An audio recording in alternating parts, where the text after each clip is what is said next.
Today's video is brought to you by Port South's comments. Bam, bam, bam, bam, bam.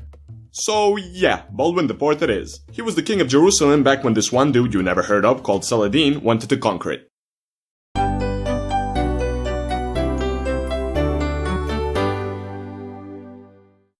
As a kid, Baldwin was playing a dumb game with his friends where they tried to hurt each other. He felt no pain, and before he could start throwing Muhammad Ali quotes on everyone, it was discovered that the cause of this was leprosy. So instead of going down in history as Baldwin the Painless, he was Baldwin the Leper.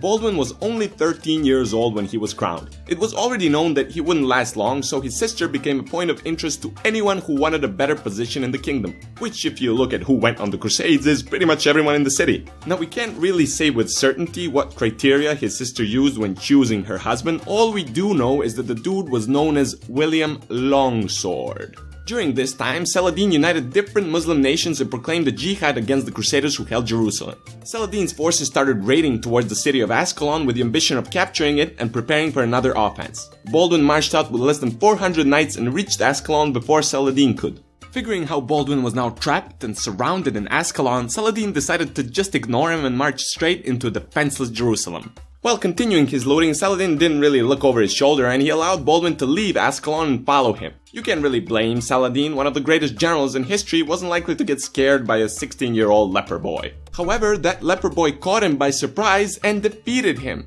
William Longsword died soon after giving a nephew to Baldwin, and another guy came to be Baldwin's brother-in-law. That other guy, called Guy de Lusignan, was pretty much useless and nobody really liked him. So Baldwin decided that his successor would be his baby nephew.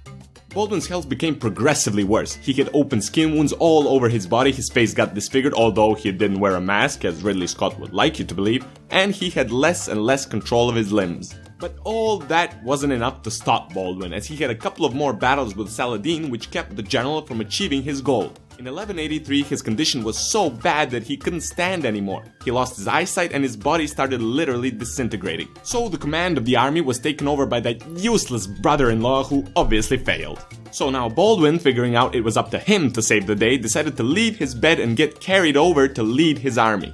When Saladin heard about Baldwin coming for him, he withdrew and didn't attack Jerusalem again until Baldwin died at the age of 24. A blind, deformed leper king revered by one of the greatest generals in history. Now ain't that something? Be sure to like and share the video if you enjoyed it, and don't forget to subscribe. See you next week!